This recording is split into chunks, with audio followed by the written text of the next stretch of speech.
અર્જુનને જ્યારે જ્યારે સમસ્યા આવી છે ને સામે, ત્યારે ત્યારે અર્જુન દ્વારકાનાથની સામે આવ્યા છે, પાસે આવ્યા છે. જગતમાં બધા જ તાળાની ચાવી દ્વારિકાધીશ પાસે છે. કોઈ સમસ્યા એવી નથી જગતમાં કે જે દ્વારિકાધીશ એ સમસ્યાનો ઉકેલ લાવી શકે. અર્જુન બોલ્યા, પ્રભુ શું કરું?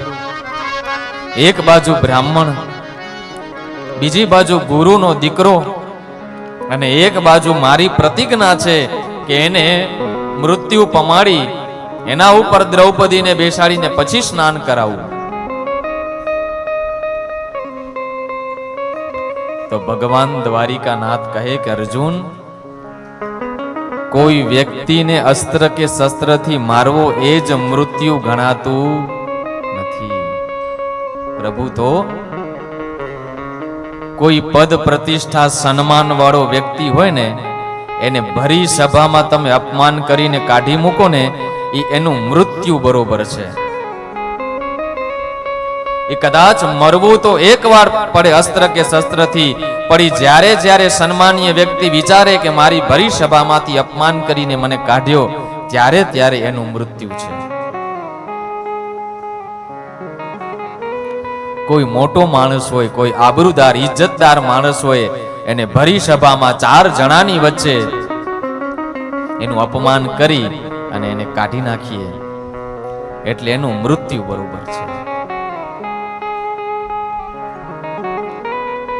અર્જુને એમ જ કર્યું. અશ્વત્થામાનો મણિ હતો એ એની પાસેથી છીનવી લઈ, શિખાનું છેદન કરી, ધક્કો મારી એને કાઢી મૂક્યો. બ્રાહ્મણનો કોઈ શિખા છેદન કરે એનું મૃત્યુ બરોબર છે.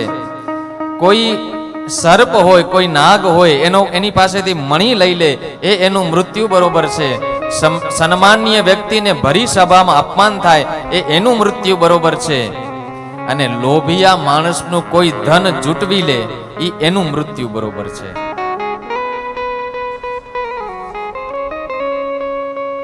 અશ્વત્થામા ત્યાંથી નીકળ્યો અપમાનિત થઈ, મનમાં ગાંઠ બાંધી કે પાંડવો મારું અપમાન કર્યું છે ને. અશ્વત્થામાને ખબર હતી કે આ પાંડવોનું છેલ્લું બીજ, છેલ્લું વંશ હજી એક છે. અને એ કોણ હતું? અભિમન્યુની વિધવા પત્ની, એનું નામ ઉત્તરા, વિરાટ રાજાની દીકરી. એ અભિમન્યુનો પુત્ર ઉત્તરાના ગર્ભમાં હતો. એ અશ્વત્થામાને ખબર હતી એટલે અશ્વત્થામાએ શું કર્યું?